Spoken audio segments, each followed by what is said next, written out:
Hello golfers, in today's lesson I'm going to be giving you the magic move that all elite level players do in their downswing that assure better compression and contact when striking the golf ball.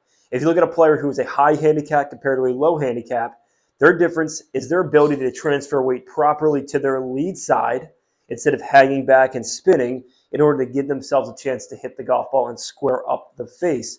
We're going to eliminate that and give you a plan on how to make ball first contact to eliminate that fat and thinness once and for all. Before you begin this video, I ask you to press like and subscribe as it helps the algorithm grow my channel. As we begin to take back this club, our main goal is we're trying to keep our center of mass of our body relatively over the golf ball. We are limiting the amount of lateral movement by about an inch or two with 65 to 70% of weight into our instep of our trail foot. This is going to allow us to build up power to be later released down into the golf ball. When the lead arm gets to about parallel with the ground, this is the point of our swing where we are going to relocate our body.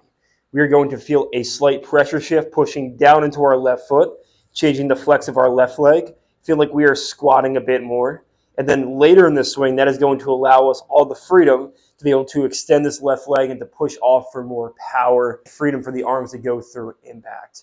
So as I begin my backswing, I'm relatively centered over the golf ball. At lead arm parallel, I am now transferring my weight, feeling it starting to move ahead of this alignment stick. And then as I get down to this position here, I'm about 65% into my left leg. So in a minimal amount of time, I'm going from 65% of weight into my trail foot and then pushing and establishing downwards to about 65% of weight into my left heel. As this club continually works down into the golf impact zone, I am now pushing down, but I'm not staying down.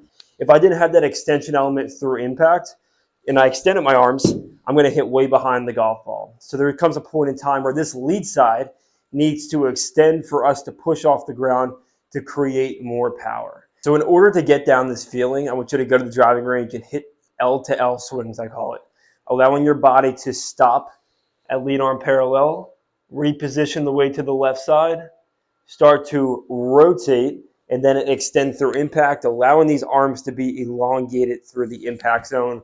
You're just gonna hit these little punch shots. It should look like this.